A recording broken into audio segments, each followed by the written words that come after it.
हमने क्या करना था, एक प्रोग्राम बनाना है जिसमें write a program that takes 3 number as input and print maximum या largest number between of them. यानी कि हमने एक वैसा प्रोग्राम बनाना है जिसके अंदर हमने 3 नंबर में से मैक्सिमम नंबर फाइंड करना है। अब 3 नंबर में से मैक्सिमम या लार्जेस्ट ये सेम वर्ड है, तो सेम लार्जेस्ट भी कह सकता है और मैक्सिमम भी कह सकता है। अब यहाँ पर हमारे पास सबसे पहले 3 नंबर्स होने चाहिए, जैसे मैंने यहाँ पे लिए हुए हैं जी N1 5 रखा हुआ है, N2 में 10 रखा हुआ है और N3 में मैंने क्या रखा हुआ है 15। तो इसमें वैसे देखने से हमें नज़र आ रहा है कि ये 15 जो सा है ये ग्रेटर नंबर है। बट प्रॉब्लम इज़ डैट हमने इसे कंडीशन से लगाना है कि हमारे पास कंडीशंस लगानी है कि लॉजिकली प्रूव करना है कि N3 कैसे बड़ा है। अगर मैंने ये प्रूव करना है ना, अगर मैंने N1 को ग्रेटर नंबर बनाना है कि मैं कैसे कहूँगा कि N1 एक ग्रेटर नंबर है। हम कहेंगे कि अगर N1 में जो वैल्यू है वो अगर बड़ी है N2 से, यानी कि N1 के अंदर जो वैल्यू है वो किससे बड़ी होनी चाहिए, N2 से ग्रेटर होनी चाहिए। साथ ही साथ N1 की जो वैल्यू है वो N3 से भी बड़ी होनी चाहिए, यानी कि दोनों से बड़ी होनी चाहिए। तो देन वो say that N1 is greater number. जैसे N1 में अब क्या पड़ा हुआ है, N1 में 5 है और N2 में क्या है 10 है। ओके, और अगेन N1 में 5 है और N2 में क्या है, सॉरी N3 में पड़ा हुआ 15। अब हम चेक करते हैं N1 में पड़ा 5, क्या 5 ग्रेटर दैन 10 है?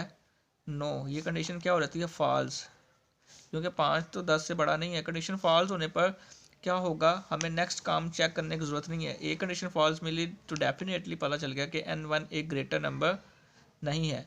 N1 ने ग्रेटर कब होना था, जब वो N2 से भी बड़ा होता, साथ ही साथ N3 से भी वो बड़ा होता। ये पहले केस में ही फॉल्स हो गया, तो इसलिए हमारा जो N1 है वो एक ग्रेटर नंबर नहीं है। अब देखो हमने नेक्स्ट चेक करना है N2 के लिए। N2 के लिए क्या केस बनेगा, N2 के लिए केस बनेगा N2 जो सा है वो ग्रेटर देन होना चाहिए N1, यानी कि N1 से बड़ा होना चाहिए, और साथ ही साथ N2 ग्रेटर होना चाहिए N3 से, यानी कि दोनों जो बकाया नंबर है उससे बड़ा होना चाहिए।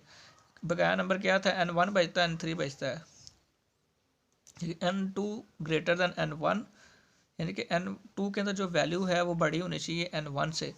इसी तरह साथ ही साथ N2 की जो वैल्यू है वो बड़ी होनी चाहिए N3 से, यानी कि दोनों केस ट्रू होने चाहिए।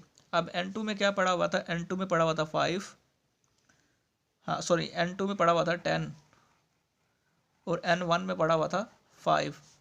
इसी तरह N2 में पड़ा हुआ था 10 और N3 में था 15।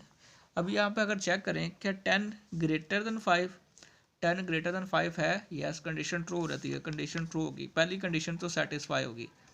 बट N2 के अंदर क्या था 10, N3 में क्या है 15, क्या 10 ग्रेटर देन 15 कंडीशन ट्रू है का फॉल्स, तो ये कंडीशन हमारी क्या हो जाती है फॉल्स, बिकॉज 10 ग्रेटर देन 15 नहीं है बल्कि वो लेस देन है, तो ये कंडीशन फॉल्स हो गया। तभी मैंने बात की थी कोई भी नंबर ग्रेटर कब होगा, जब दो कंडीशन सेटिस्फाई होंगी, इसमें एक ट्रू होगी एक फॉल्स, इसका मतलब है ये भी नंबर हमारा ग्रेटर नंबर नहीं है।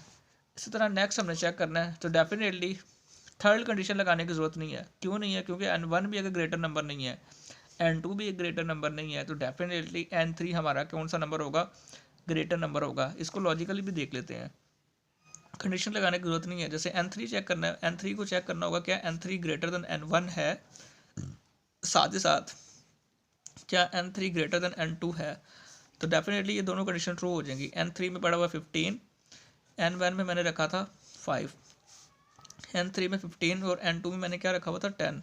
अब देखना दोनों कंडीशन ट्रू होने चाहिए, तो 15 ग्रेटर देन 5 कंडीशन क्या हो जाती है ट्रू,